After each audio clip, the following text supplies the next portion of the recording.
वो जो एक विमर्श है उसमें कहा जाता है कि गांधी देश के बंटवारे के जिम्मेदार हैं।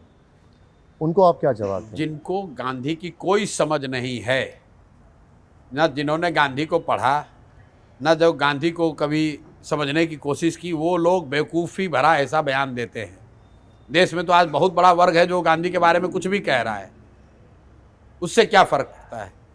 गांधी जी का देश के बंटवारे से क्या लेना देना? अगर एक व्यक्ति जिसने अपनी जान गंवा दी, वो गांधी है, जिन्होंने कि देश के बंटवारे को रोकने के लिए अपनी जान गंवा दी। गांधी थोड़ी ना प्रधानमंत्री बने, और गांधी को कोई हमसे सर्टिफिकेट की जरूरत थोड़ी, हम लोग तो बहुत छोटे लोग हैं। लेकिन जितना हमने गांधी को पढ़ा, सुना, समझा, सीखा, इन बातों का कोई लेना देना नहीं। अभी आजकल छुटभइये लंपन एलिमेंट व्हाट्सएप पर कुछ से कुछ लिखता है और उसको आप लोग न्यूज़ बताते हैं। गांधी को आपसे, हमसे और इस जनरेशन से या पूरे देश के लोगों से कोई सर्टिफिकेट नहीं चाहिए। उन्होंने जो किया है वो इतिहास के पन्नों में अंकित है, और उसको कोई व्यक्ति, कोई दल, कोई विचारधारा, कोई ग्रुप ना बढ़ा सकता है ना घटा सकता है। गांधी बनाम सावरकर, प्रशांत किशोर कहाँ खड़े? ये सवाल ही बेमानी है। बिल्कुल गांधी बनाम सावरकर, ये सवाल पूछकर आप गांधी का अपमान कर रहे हैं।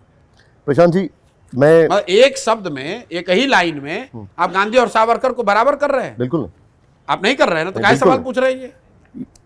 बहुत सारे पॉलिटिकल टीआरपी के लिए, ये टीआरपी के लिए, मतलब आप बताइए, ये टीआरपी नहीं है तो क्या है? गांधी वर्सेस सावरकर। अरे कहां गांधी, कहां सावरकर? ये बात आपने उद्धव ठाकरे से कही? बिल्कुल, उनसे भी किसी से कहेंगे, आपको डरते थोड़ी ना। आपने कही थी वैसे? बिल्कुल, हमसे उन्होंने कैसा सवाल पूछा ही नहीं होगा, हिम्मत ही नहीं करेंगे पूछने का। ठीक है, अब पंडित जवाहरलाल नेहरू पर आप क्या कहते हैं?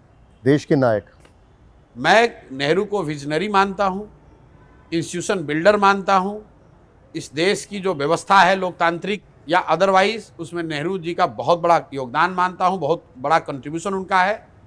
और मैं अगर एक कमी देखूंगा तो मैं चाइना वार को नेहरू की कमी नहीं मानता हूं, गलती नहीं मानता हूं। मेरी अपनी समझ है कि नेहरू जी के रहते हुए देश ने प्राइमरी एजुकेशन में जो इन्वेस्टमेंट करना चाहिए था वो नहीं किया। वो मैं नेहरू के कालखंड की कमजोरी मानता हूं। लेकिन फिर मैं दोहराऊंगा कि हम लोग बहुत छोटे लोग हैं, हमारी विद्वता, हमारी समझ इतनी नहीं है कि मैं नेहरू जी का विवेचना करूं, उन पर टीका टिप्पणी करूं। लेकिन ऑब्जेक्टिवली अगर उनके काम को मैं पढ़ता, देखता, समझता हूं, तो he was an great institution builder, he was a visionary. जब आप 15 साल काम करेंगे तो आपसे कुछ गलती भी हो सकती है।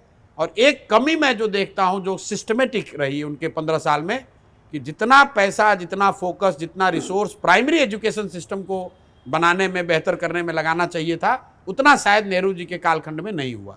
ठीक है, बीजेपी इसमें ये कहती है कि आज देश की जो हालत है उसके लिए नेहरू जिम्मेदार। अब बीजेपी तो भैया कुछ भी कह देंगे।